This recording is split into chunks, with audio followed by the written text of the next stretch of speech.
नमो अरिहंताणं नमो सिद्धाणं नमो आयरीयाणं नमो वज्रायाणं नमो लोये सव्यसाहुणं।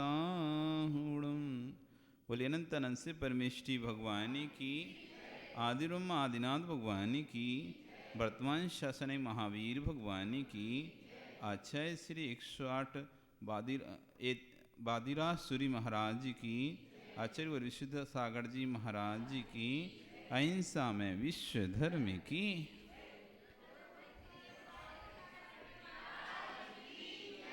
चलें पढ़ेंगे।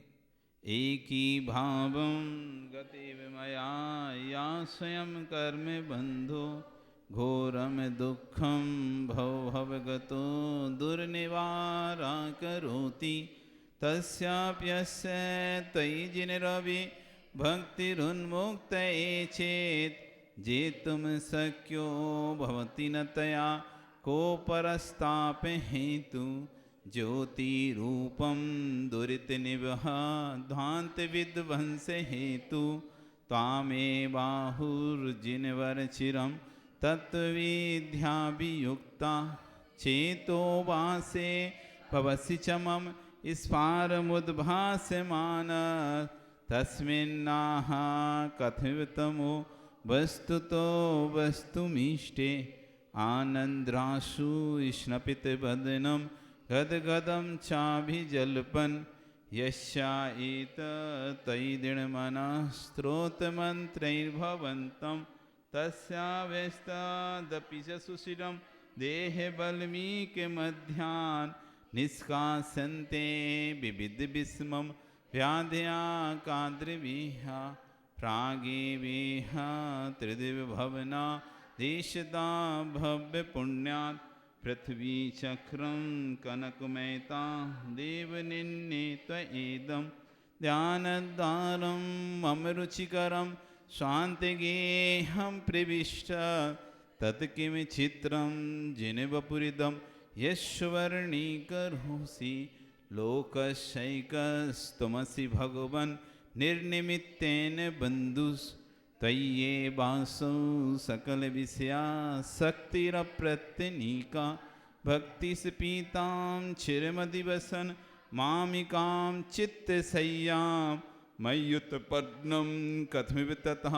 क्लेशयूथं जन्माटव्यां कथमपि मया देवदीर्घं भ्रमित्वा प्राप्ते वेयं तव न कथा स्फारपीयूषवापि तस्यां मध्ये हिमकरहिमं भियूषीते नितान्तं निर्मग्नं मां न जहति गधं दुःखदावोपित। आज 7वां श्लोक हम उच्चारण करेंगे इसका। पादन्यासा पादन्यासा दपि च पुनतो यात्रया तेते लोकीं हेमाभासो भवति सुरभिः श्रीनिवासस्य पद्मः सर्वांगीण स्पृशति भगवन् त्वय्यशेषं मनो मे श्रेया किं तन् स्वमेहरहर स्वमेहरहर स्वमेहरहर यन्नमामभ्युपेति। पढ़ेंगे एक साथ। पादन्यासादपि च पुनतो यात्रया तेते लोकीं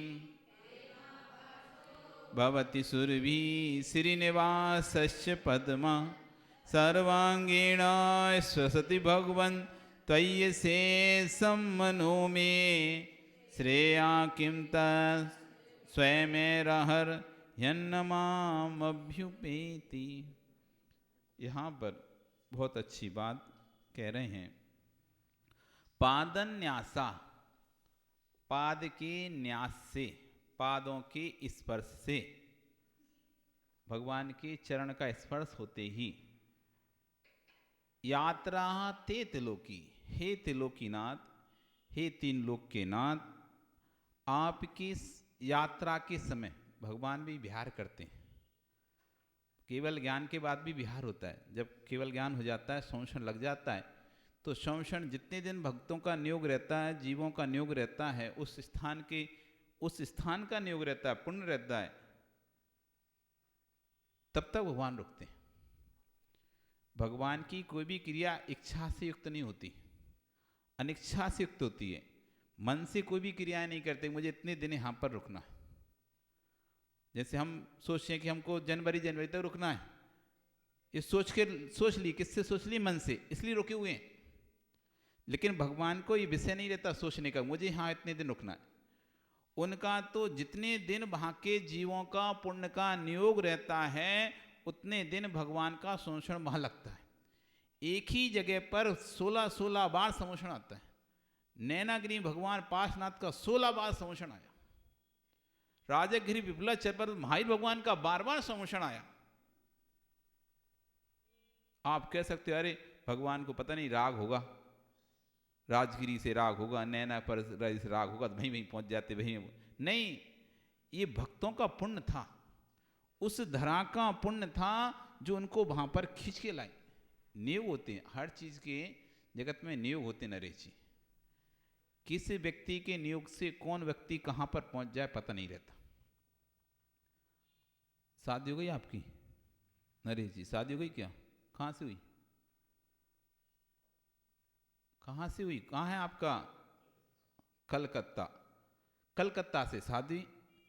तो जब आप शादी के लिए सोच रहे थे कि आपको पता था कि कलकत्ता से शादी होगी? कोई आपको ऐसा भाव था कि कलकत्ता से शादी होगी? नहीं था ना, लेकिन नियोग वहां से था। कई लोग राजस्थान में जन्मे हुए हैं जो धुबड़ी में आकर बस गए। उन्होंने कभी सपने में भी नहीं सोचा होगा कि हम धुबड़ी में जाकर रुकेंगे। राजस्थान में जन्मे, राजस्थान में व्यापार, बड़े हुए। आपके दादा परदादा जो थे राजस्थान में जन्मे, बड़े हुए, व्यापार के लिए निकले और इस स्थान पर रुक गए। यही स्थान क्यों मिला उनको? और स्थान नहीं थे क्या? बहुत स्थान थे, पूरी खाली पड़ी, कहीं और भी तो जाके रुक सकते थे ना। यहीं क्यों रुके प्रवीण तुम्हारे दादा? इस धरा का नियोग था उनके साथ। कहते ना, दाने दाने पे लिखा है खाने वाले का नाम। तो जिस जगह का, जहां जिस जीव का जिसके साथ नियोग होता है, वो वहां पर वैसा पहुंच जाता है, पहुंच जाता है। 2017-18 में पौंडीचेरी चातुर्मास हुआ। 2018 में पौंडीचेरी चतुर्मास हुआ, 2019 में बैतूल चतुर्मास हुआ, और 2020 में 20 और 21 में शिखर जी, और 22 में दिनट्टा। ये 4 चतुर्मास हुए। ये 4 चतुर्मास हमारे ऐसे हुए नियोग से। 2018 में हम पौंडीचेरी गए, घूमे, 10 दिन वहां पर रहे, और वहां पर उन्होंने क्या, एक ऐसी आपके जैसे भवन है ना ऐसा, तो मंदिर से थोड़ा 1 किलोमीटर दूर पे भवन था, तो वहां पर एक भगवान ला के रख दी उन्होंने भवन में। ठीक है ना? बोले महाराज जी दर्शन करो, हार करो, निहार नीचे करो, अपने कमरे में रहो। अरे कहीं नहीं जाना, कहीं नहीं, बस इससे बाहर ही नहीं निकलना इस क्षेत्र से। अब पहली बार तो हमें ऐसे पिंजरे में बंद। अब आदत एमपी में घूमने की आदत थी, पूरा बिहार करा के बेंगलोर तक गए, बेंगलोर से पूरे तमिलनाडु में हुए, तो खूब घूमने की आदत थी। तो एकदम उन्होंने क्या किया, कमरे में हॉल में ला के रोक दिया। अब इतना बड़ा श्रीमती मंडप, 3 मंजिल का, बहुत बड़ा, तुमसे भी ज्यादा बड़ा, ये पूरा प्रांगण मिला लो, इतना बड़ा वो था। अब उसमें हम 2 महाराज अकेले पागलों जैसे लगे। इतने बड़े। पहले क्या था, 4 और महाराज आए, 3 महाराज और आते, 5 थे, तो हलचलन रहती थी। लेकिन 3 दिन बाद वो चले गए, अब बचे हम 2। अब दिन भर उसमें से बस वो हार करा के सब लोग चले जाएं, और हम लोग बैठ रहे हैं आपस में एक दूसरे, कब तक पढ़ेंगे, कितना पढ़ेंगे, कोई ना प्रवचन ना कुछ। सुबह से लेके बिल्कुल फिर शाम को आते थे, तो थोड़ा बहुत आरती होती हो, फिर वही बैठ जाए। थक गए हमको तो 4 दिन में 5 दिन ऐसा लगा ऊब गए, निकल जाए यहाँ से, अब जाएं कैसे पर अब ऐसे आके फंस गए। अब जाने के लिए वो कह रहे नहीं अभी नहीं अभी नहीं अभी नहीं, बाद में, अभी इतने समय बाद, उस समय बाद, अब निकलने देंगे तब निकलने देंगे, अभी परमिशन नहीं लिए, वो परमिशन देगा ये करेगा।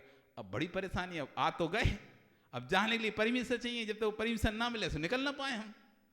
हमने कहा क्या करें, तो एक और मंदिर था वहाँ पे जो बाजार में था, बीच सेंटर में था, तो उन लोगों से बोला भैया तुम लोग ले चलो हमको, 3-4 दिन हैं, जब तक हैं उसी मंदिर रुक लेंगे, कम से कम रोज भगवान के दर्शन तो देखने मिलेंगे। अभी यहाँ मूर्ति रख दी तो मजा नहीं आता ना, एक तो मूर्ति रख के यहाँ रख दो तो उसमें मजा नहीं आता, जो आनंद ऊपर आएगा वो यहाँ आनंद नहीं आएगा। मूर्ति रख भी दोगे तो कितनी बड़ी मूर्ति रख दो तो आनंद नहीं आएगा, क्योंकि वर्गणाएं जो हैं वो मंदिर की वर्गणा मंदिर की होती हैं, धर्मशाला की वर्गणाएं धर्मशाला की होती हैं। धर्मशाला में कितनी मूर्ति रख दो तो आनंद आते नहीं था, दर्शन करने में मन नहीं लगता था। अब वो आवाज़ सुनने की आदत थी घंटियों की, ये वो अभिषेक की, अब वहाँ एक जन आदमी आता था अभिषेक करके चला जाता था। तो बगल था मंदिर, तो हमने कहा तुम बाजार में ले चलो। जो अध्यक्ष था उसकी श्रीमती पढ़ने आती थी रोज दोपहर में क्लास, तो उसको बोला, तो उसने कहा हम बोल के रखे हैं, और अध्यक्ष जी अब सुन ही नहीं रहे। होते ही ऐसे अध्यक्ष मंत्री सुनते नहीं जल्दी, थोड़ा देर से सुनते हैं, पता नहीं क्या हो जाता है इनके कानों में, तो सुन ही नहीं रहे। मुश्किल से वो सुने, आए, बोले महाराज जी हमारे यहाँ रहने का स्थान नहीं है, रहने का स्थान नहीं है। एक स्कूल लिया है नया पुराना सा है, उसमें अभी फर्श भी नहीं है, गेट भी वो नहीं लगे। अरे भैया तुम्हारा जैसा वैसा ले चलो, हम टूटे में रोक लेंगे लेकिन वहां से ले चलो। और वहां से हम उसके ठीक है, तो वहां से निकल लिए और उस मंदिर में पहुंचे। वहाँ अच्छा लगता था क्यों, बाहर ऐसा जैसे आपका रोड है ना, ऐसे बैठ जाओ ऊपर छत पे तो रोड से सब दिखता रहता था। मंदिर था, पीछे धर्मशाला थी, तो सेम ऐसे ही था, प्रांगण के अंदर ही था, लेकिन रहते अंदर ही थे, लेकिन खुला था मंदिर, रोज जा सकते थे, रोज अभिषेक देखते थे, रोज शांति धारा करते थे। अच्छा लगा 3-4 दिन। तो वहाँ की वो जो महिला समाज थी बोल गए महाराज का चातुर्मास कराओ, लेकिन कोई कुछ बोले ही नहीं, ना अध्यक्ष बोले, ना मंत्री बोले, ना कमेटी, कोई कुछ नहीं बोले, कोई श्रीफल नहीं चढ़ाए। अब हमारा समय भी निकट, मैं कोई नहीं चढ़ा, चलो। तो हम दोनों निर्णय किए चलते हैं। तो 4 दिन उस अंदर रुके, उस दूसरे अंदर, और फिर वहाँ से निकल लिए। निकलने के बाद बिहार करते करते 250 किलोमीटर दूर पहुँच गए। कर्नाटक पहुँचने वाले थे 100 किलोमीटर, और मतलब वो अरिहंतगिरी जो है ना, अरिहंतगिरी, वहाँ पहुँच गए। अब बस उसके बाद तो बॉर्डर आ गए सीधा। अब 200 किलोमीटर 250 किलोमीटर पहुँचने के बाद उनको पता नहीं कौन सी बुद्धि जगी, अब भी आ गए चतुर्मास चाहिए हमें, चतुर्मास करो आप। और हमने स्पष्ट कह दिया हमें चतुर्मास करने नहीं, अब नियोग देखो आप, करने नहीं है, कुछ भी कर लो, हम तो अब गोमटेश्वर में ही चतुर्मास करेंगे, 200 किलोमीटर उल्टा हम नहीं जाएंगे, हम आ गए लौट के, तो अब तो जाने नहीं हमें। लेकिन आप तो पत्र लिख दो आचार्य श्री को, तो नहीं जाना मत। तो हमने उसमें लिख दिया स्पष्ट, लिख अच्छे से कि वहाँ बहुत मच्छर हैं, वहाँ हार बाहर करने नहीं देते, वहाँ कमरे में बंद करके रखते हैं, ऐसा करते हैं। इसलिए आप तो बिल्कुल स्पष्ट मना कर देना इनको जैसे ही पत्र लेके आए तो इनको स्पष्ट मना कर देना कि नहीं करना। लेकिन वो गए और कुछ दिन बाद हंसते हंसते आ रहे, इन्हें कहोगा भैया कि गुरुजी ने परमिशन दे दी, आज्ञा दे दी। अरे कैसे दे दी बताओ? पढ़ा तो उन्होंने लिखा था तुम्हें पांडुचेरी चतुर्मास करना है, सब कुछ इन्होंने कहा कि आपने जो जो लिखा था ना गुरुजी ने हमसे बोला, हमने सबकी व्यवस्था कर दी अरे फिर लौट के गए, फिर चातुर्मास हुआ 200 किलोमीटर लौट के जाने, बहुत अच्छा चातुर्मास। पर लौटने मतलब 200 कोई उम्मीद नहीं थी हमारे कब करेंगे कभी। फिर उसके बाद हम आए बैतूल, वहाँ से बिहार होकर बैतूल चले, तो बैतूल से निकल गए 80 किलोमीटर दूर होशंगाबाद, इटारसी होशंगाबाद नाम सुना हुआ। तो ऐसे ही बच्चे बेइज्जती कर रहे, छोटे छोटे बच्चे बोले महाराज जी आप लोग निकल गए, चातुर्मास तो किए नहीं आप लोगों ने। तो हमने उनसे दिए ऐसे थोड़ी ना चतुर्मास होता है, गुरु जी को सिर पर चढ़ाओ तब होता है चतुर्मास। अब उनको जम गई, तो सुबह सुबह उठ के नहीं बच्चे वहीं सोए थे, तो गुरु जी को सिर पर चढ़ा दिए, हमारे यहाँ चातुर्मास करो। तो गुरु जी कहते हैं मतलब महाराज जी का चतुर्मास दो, या तो कोई महाराज जी चतुर्मास दो या आप करो। अब गांव देहात था वहाँ, तो कौन चतुर्मास हो सकता है। तो आचार्य जी हंसी में बोल दिए अरे ऐसे चतुर्मास नहीं, तो बच्चों से बड़ों को लेके आना पड़ता है तो अगले दिन बड़ों को लेके आ गए। अब बड़ों को लेके आया तो फिर वो कहे आचार्य जी चतुर्मास, तो आचार्य जी मजाक ही समझ रहे थे, क्योंकि 80 किलोमीटर जिस गांव से निकल आए, खुद आचार्य जी उस गांव में थे तब नहीं बोले वो चतुर्मास का। तो तो अब कौन कोई मतलब होगा? तो आचार्य जी ऐसे नहीं होता। जब पूरी कमेटियाँ आती हैं, सब उसकी जितनी भी वहाँ पे कमेटियाँ होती हैं, चारों मंदिरों की कमेटियाँ आए, निवेदन करें, तब कोई चातुर्मास विषय में सोचते हैं।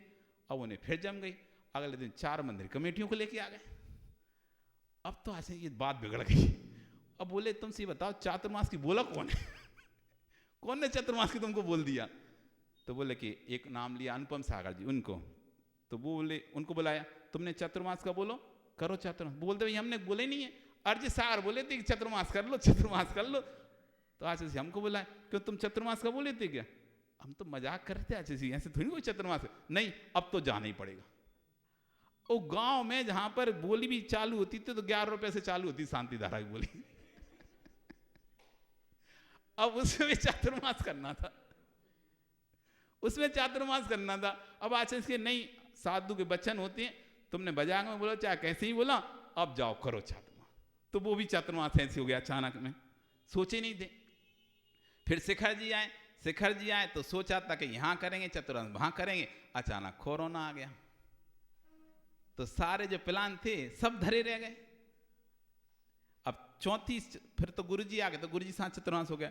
फिर यहाँ पे सोच के आए थे कि जहाँ तक चलेंगे, तो नाम तो किसी को पता नहीं थे, बार बार सुन रहे थे धुबड़ी धुबड़ी, नाम सुनते जा रहे थे कि आखिरी गांव पड़ेगा आसाम के पहले से, वहीं तक आप पहुँच पाओगे तो वहीं कर लेना चातुर्मास। तो हम भी सोचे ठीक है वहीं कर लेंगे चातुर्मास, अपना क्या जा रहा है, करना ही तो है। लेकिन आते आते अचानक 20वीं चातुर्मास हो गया, दिनट्टा चातुर्मास हो गया। तो ये इसलिए बता रहे हैं कि नियोग होते हैं हर जगह के। आप कितना भी भागना चाहो, आप कितना भी बचना चाहो, लेकिन जहां जिस जीव का जैसा नियोग है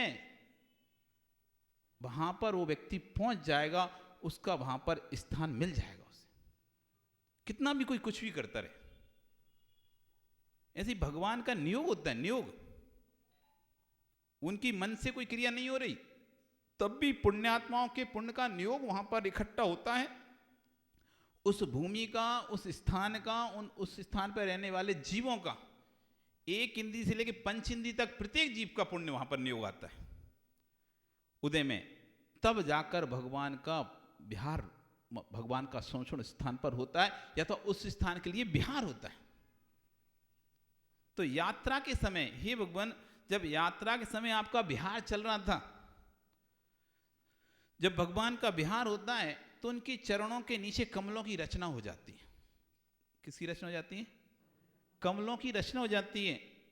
जबकि भगवान कमल पर नहीं चलते, उससे ऊपर ही रहते हैं। जमीन पर कमल की रचना होती है, 4 उंगल जमीन से ऊपर चलते रहते हैं, वो नीचे कमलों की रचना बनती थी। 225 कमलों की रचना हो जाती नीचे। कितनी रचना? 225। एक एक दिशा में 14 कितनी दिशाएं होती हैं? 4 दिशा 4 विदिशा, 4 दिशा 4 विदिशा, तो कितनी हो गई? 8। 14 गुणित 8 224। कितने होते 14 गुणित 8? तो 232 होंगे? नहीं,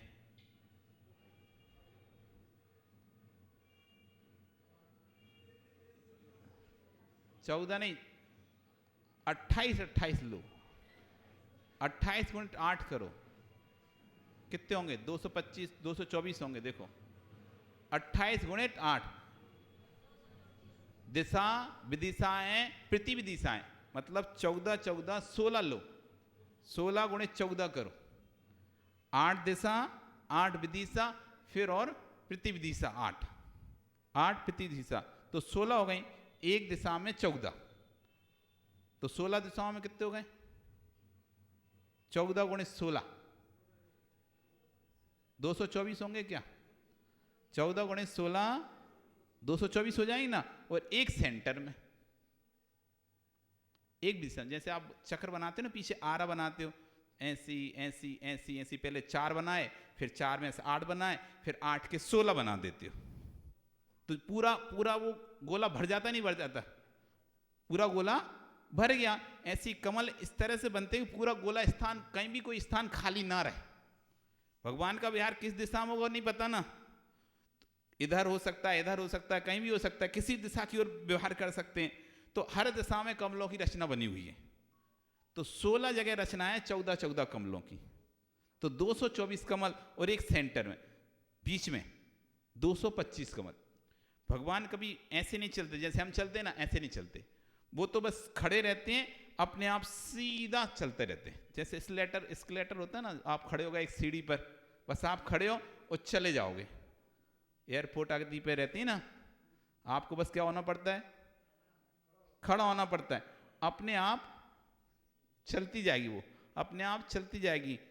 ऐसे ही भगवान बस खड़े रहते हैं और अपने आप चलते जाते हैं, और ऐसी की रचना पूरी पूरी आगे बढ़ती चली जाती। जैसे वो आगे बढ़ते हैं वैसी वो कमलों की रचना बढ़ती चली जाती। यात्रा ते त्रिलोकी, हे 3 लोक के नाथ, यात्रा के समय पुण्य तो पवित्र करने वाले आपके जो चरण है, तीनों लोगों को पवित्र करने वाले, क्योंकि भगवान के चरण जहां पर पड़ जाते हैं वो क्षेत्र पवित्र हो जाता है। तो तीनों लोगों को पवित्र करने वाले आपके जो चरण विहार के समय जब कमलों को स्पर्श करते हैं, कमलों को ऊपर चलते हैं ना, स्पर्श मतलब पास रहते तो कहने मतलब स्पर्श कर दिया। आप हमारे इधर पास में बैठ जाओ तो क्या है, महाराज के पास बैठे या महाराज के साथ बैठे, दूर भी बैठे हैं तो साथ बैठे हैं ऐसा। तो कमलों से जैसे स्पर्श होते हैं, चरणों से स्पर्श जैसे कमल होते हैं, हेमा भासो, हेम होता है सोना, हेम मतलब होता है सोना, तो सोना की आभा, सोने की रंगत वाले बन जाते, स्वर्ण के समान हो जाते वे कमल।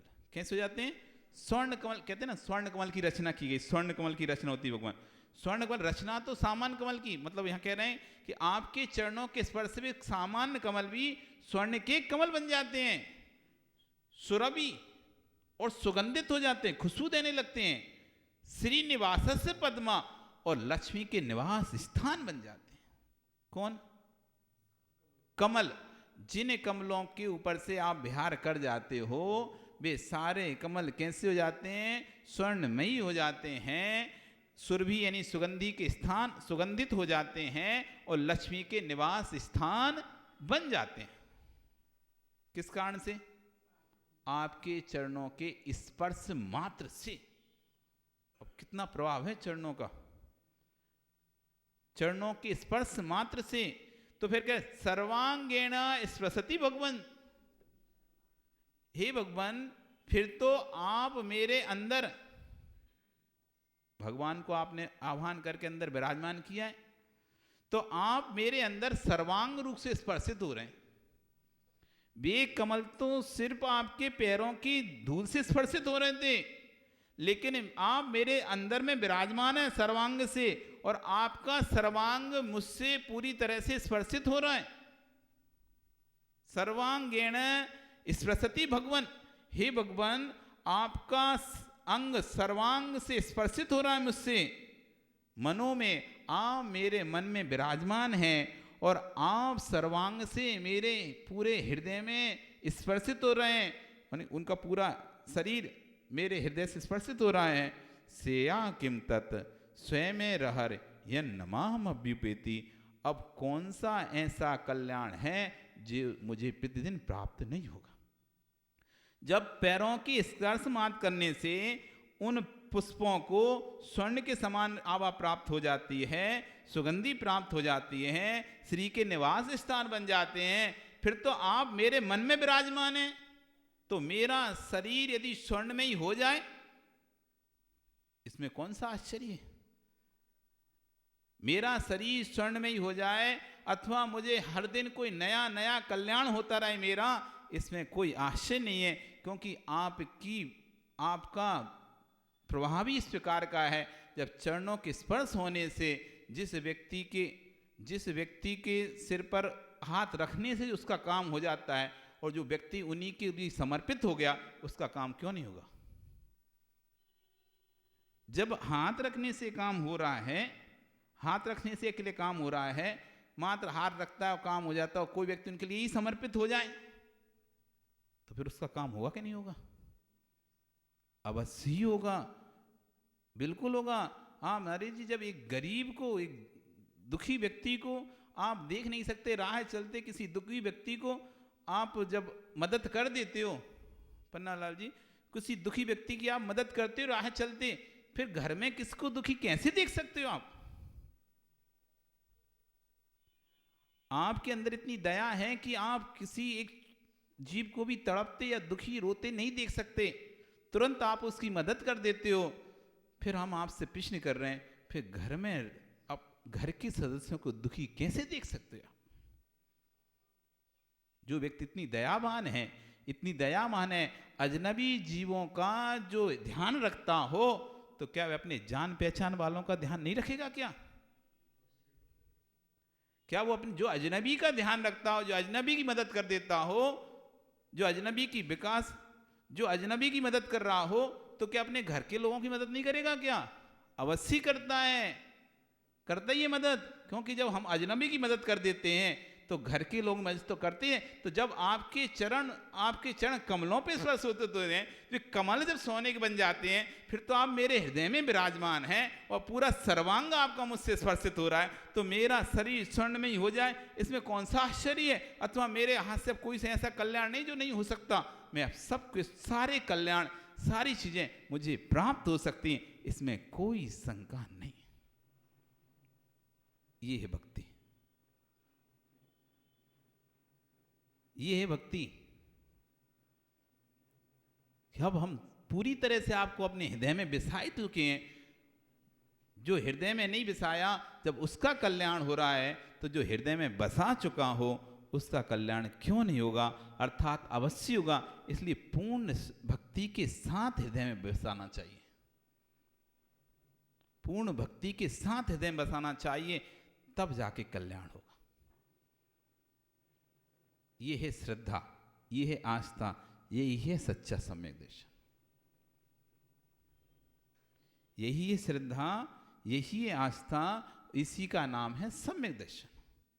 जहां पर पूर्ण रूप से भक्त भगवान के लिए समर्पित है, जहां पूर्ण रूप से भक्त भगवान के लिए समर्पित हो जाता है, फिर उसे बाहरी कोई भी चीज दिखाई नहीं देती। उसे जो चाहिए वो अपने भगवान से ही मांगता है, किसी और से उसे मांगने की जरूरत ही नहीं पड़ती कि कोई मुझे कुछ दे। अब तो वो जिसको अपना आपको समर्पित कर चुका है, अब वो ही सब कुछ देगा। एक बार क्या हुआ, आदिनाथ भगवान ने ले ली दीक्षा। आदि पुराण में लिखा, आदिनाथ भगवान ने ले ली दीक्षा, और दीक्षा ले ली और अपने सभी जितने भी पोते थे, सब कुछ थे, सबको राज्य का जिधर जिधर बांटना था सबको बांट दिया। अब 2 पोते थे, नमी और बिनमी। ये कहीं गए हुए थे, वो आ नहीं पाए जब तक। अब ये तो दीक्षा लेकर निकल गए। अब निकल गए, अभी तो अपनी तपस्या कर रहे हैं, ये आ गए। अब इन्हें पता ही नहीं था ना ये दीक्षा हो गई है, ये महाराज बन गए हैं, तो इन्होंने सब छोड़ दिया, कोई मतलब नहीं घर से या उससे। अब भी आ गए, बोले हमें दो हमारा हिस्सा, आपने सबको दे दिया, हमारा हिस्सा दो। उस समय केवल ज्ञान नहीं हुआ, मुनि थे, तपस्या करते, वो तो आंख बंद करे बैठे हैं, लेकिन दोनों अड़ गए, हम यहां से तब तक नहीं जाएंगे जब तक आप हमारा हिस्सा नहीं दोगे, हमको हिस्सा दो। अब उसी समय विद्याधरों का देव वहां पर आया, उसने देखा ये क्या कर रहे हैं, उसने समझाया भैया ये तो महाराज बन गए हैं, अब इन्हें ये तुमको कुछ नहीं देंगे। अरे तुम चुप रहो, हम अपनी बात कर रहे हैं आपस में, हमारे घर का मामला है, तुम क्यों बीच में आते हो? क्योंकि उस समय क्रिया का पता नहीं था। जब तक भगवान का केवल ज्ञान नहीं हो, किसी को पता नहीं था कि मुनि पद क्या होता है, क्या क्रिया होती है, क्या होता है, उसके कोई पता ही नहीं था। क्योंकि धर्म तो प्रारंभ हो ही नहीं पाया था ना, तीसरा काल ही खत्म हुआ था, और अभी भगवान ने उपदेश दिया नहीं था, तो पता ही नहीं था धर्म क्या होता है किसी को। तो वो तो लड़ने लगे उस नबी। अब उसने कहा कि अब ये तो भगवान को जब तक परेशान करते रहेंगे इनको कुछ नहीं मिलेगा। तो बोले चिंता नहीं करो, आपको पता नहीं है, आप जब बाहर गए थे तो भगवान हमको बोल दिए थे, हमको बोल दिए थे तुम्हारा हिस्सा हमारे पास रखा हुआ है, चलो तुमको उत्तर श्रेणी के विद्याधर देवों का राज्य दिया गया है, तुमको दक्षिण श्रेणी के विद्याधर देवों का राज्य दिया है, दोनों को, नमी विनमी को, उत्तर दक्षिण श्रेणी के विद्याधर देवों को राजा बना दिया। भगवान कुछ करते नहीं है, लेकिन वो तो नहीं, अब तो हम लेके ही जाएं, अड़ गया। जैसे बालक होता है छोटा बच्चा, जिद कर देता है, हमें तो चाहिए ही है, चाहिए ही चाहिए है। अब वो तो जिद कर दी, हमें तो चाहिए ही है, आपको ही देना पड़ेगा। भगवान ने तो नहीं दिया, लेकिन उनको फिर भी सब मिल गया। जितना और पोतों को मिला था उससे कई गुना ज्यादा मिल गया। ये होता है जब व्यक्ति आस्था उससे भरा होता है। नहीं तो हम तो अपने दादा से ही लेंगे, हमें तो जो चाहिए। आ गए वो तो विद्याधर राजा उसी समय आना हुआ। उसने देखा कि ठीक है, भोले भाले मानुस हैं, इन्हें नहीं पता है, चलो अपन दे देते। उन्हें विद्याधर श्रेणियों का राज मिल गया। तो नियोग कहाँ, कैसा, किसका, किसके साथ नियोग है, कब कौन सी चीज आपको हस्तंगत हो जाए पता नहीं चलता। सिद्ध कोई करता है, मिलता किसी को। खड़ग रतन हमेशा दूसरा सिद्ध करता है, वो मिलता है नारायण को। खरदूषण ने मतलब सूपनका के पुत्र ने,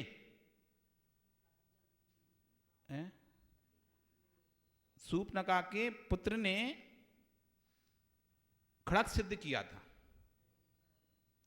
खड़ग सिद्ध किया, वर्षों तपस्या करने के बाद एक बांस होते ना, बांस के अंदर जगह होती, वहां बैठकर उसने बांस के छीके में उधर बैठकर खड़ग रत्न सिद्ध किया। खड़ग रत्न सिद्ध किया और वर्षों उसकी माँ रोज उसको कितनी खाना लेकर आती थी, खाना उसके लिए लाती थी, उसका ध्यान रखती थी। एक दिन खड़ग रत्न सिद्ध हो गया। अब वो तो ध्यान में था, उसको पता नहीं खड़ग रत्न सिद्ध हो गया। इधर लक्ष्मण घूमते घूमते उसी जंगल में निकले, और जंगल में निकले तो वहां पर खड़ग लटका हुआ दिखाई दे रहे हैं अधर में। उनके ये क्या है, देखते हैं हजारों देवों से रक्षित वो खड़ग रत्न, कोई हाथ नहीं लगा सकता उसे, छू भी नहीं सकता उसे, लेकिन उसका नियोग नारायण के साथ होता है। तो नारायण उसे जैसे ही हाथ लगाया, उनके हाथ में आयो खड़ग। हो, इतना चमकीला, क्या है ये खड़ग रत्न, देखते हैं चलाकर इसको कैसे चलता है। और उन्होंने उसी जो बांस का सीका था जिसके अंदर वो बैठा हुआ था, उसका उसी को उन्होंने चलाया तो बांस के ठीके कटते हुए एक बार में पूरे, और साथ उस जो अंदर बैठा हुआ था उसका बेटा, उसकी भी गर्दन कट। सिद्ध कोई ने किया था खड़ग रत्न, मिला किसी को।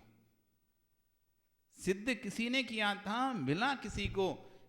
चीज कोई सिद्ध करता है, चीज लाता कोई है, मिलती किसी और को है।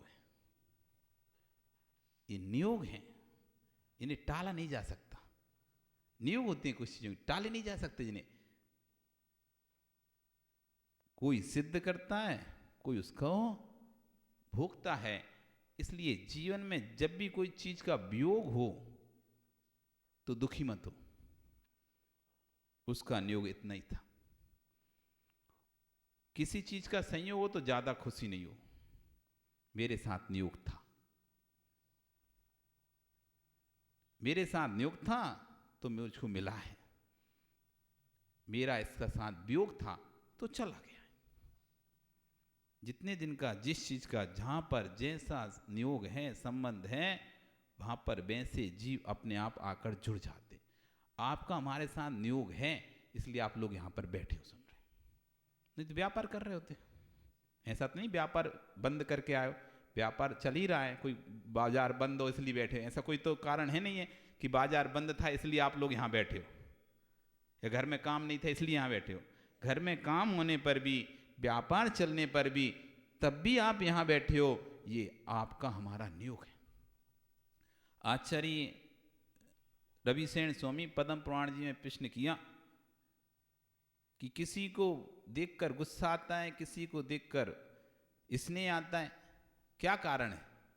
तो उन्होंने कहा यम वीक्षते जायते कोपो,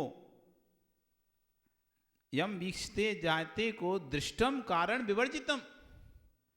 किसी को देखकर ये गुस्सा पड़ रहा है और कोई प्रत्यक्ष में कोई कारण दिखाई नहीं दे रहा, गुस्से का कोई कारण दिखाई नहीं दे रहा, और उसको देखकर गुस्सा आ रहा है हमको, ऐसा लग रहा है कि इससे कुछ कुछ बोल दें, ये चला जाए, उठ जाए, इसके पास नहीं बैठे, ऐसा भाव हो रहा है।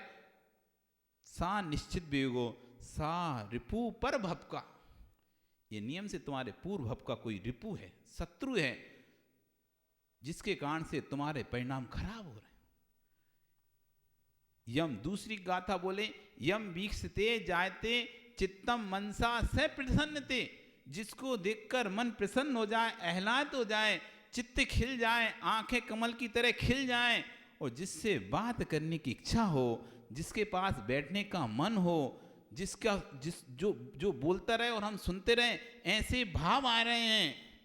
सा निश्चित विज्ञो सा मित्र पर भव का, ये निश्चित जानो ये तुम्हारा कोई पूर्व भव का मित्र है, पूर्व भव का मित्र है। इसलिए आपको उसके पास रुकने के भाव हो रहे हैं, उसके साथ बैठने के भाव हो रहे हैं, उसकी बात सुनने के भाव हो रहे हैं। ये पर भव का मनसा चित्त से प्रसन्न थे, मन के साथ चित्त, मतलब चित्त आंखें दोनों प्रसन्न हो जाती हैं। कभी कभी कोई आता है ना, तो घर में भी आपके कोई मेहमान आता है, तो एक सामान से कोई आता है, तो आप कुछ नहीं, ठीक है, आया चला गया। और कभी कोई ऐसा व्यक्ति आता है, एकदम अंदर से खिल जाता है व्यक्ति पूरा, चाहे कोई बहन आए, सभी बहनें आए तो नहीं होता, लेकिन कोई स्पेशल बहन से लगाव रहता है, किसी का नंद से रहता है, किसी का भाभी से रहता है, किसी का भाई से रहता है, किसी का किसी से रहता है, सास से ससुर से भी रहता है। जिनके सास ससुर दूर रहते हैं, वे कभी कभी बहुत बुलाने पर कभी आ गए अचानक, तो एकदम खुशी हो जाती है कि बहुत दिनों से आज इच्छा पूरी हो। तो सबका जिसके साथ नियोग रहता है, तो किसी को देखकर हमारा मन अच्छा प्रसन्न हो जाता है, और किसी को देखकर हमारा मन उदास भी हो जाता है। जो प्रसन्न हो रहा है किसी को देखकर हमारा मन, और कोई कारण भी नहीं है, ना रिश्तेदार है, ना कोई है, ना कुछ है, तब भी सा मित्र पर भव का, ये हमारे पूर्व भव का नियम से कोई मित्र है, उसी नियोग के कारण से ये परिणमन होता है। एक द्रव का दूसरे द्रव के कारण से परिणमन होता है, एक द्रव का दूसरे द्रव से परिणमन होता है। ऐसे ही एक व्यक्ति के परिणाम से दूसरे परिणाम में परिणमन होता है। ये निमित्त निमित्त, इसको भी स्वीकार करना पड़ेगा। उपादान भी अपनी जगह है और निमित्त भी अपनी जगह है। ये निमित्त निमित्त संबंध है कि एक व्यक्ति की बोलने से सभा शांत हो जाती है, और ये भी संबंध है एक व्यक्ति के बोलने से सभा उत्तेजित हो जाती है। कोई व्यक्ति आके यहाँ पे पकड़ ले माइक, एकदम सभा में हलचल हो जाएगी। अभी सब शांत बैठे हैं, अचानक कोई आ जाए, हलचल हो जाए, इसने माइक कैसे ले लिया, ये आ कैसे गए यहाँ पे, एकदम हलचल हो जाएगी। ये समझ लो सा रिपु पर भव का। एक को, उसमें भी बहुत से रहते हैं, किसी को मतलब नहीं, पकड़ा रहा है, अपन को क्या जा रहा है। और कुछ लोगों को क्यों आ गया माइक पे, और कुछ लोगों को न्यूट्रल रहते हैं, कुछ सपोर्टर रहते हैं, अच्छा आ गया, और कुछ को लगता है क्यों आ गया। तीनों प्रकार के लोग मिलते हैं ना। अभी यहाँ कोई भी आएगा तो तीन परिणाम आ जाएंगे। एक तो कुछ नहीं सुन रहे थे, तो उसको हमको सुन रहे थे तो उसको सुनने लगे, कुछ मन में कोई विकल्प ही नहीं आ रहा, तो न्यूट्रल है।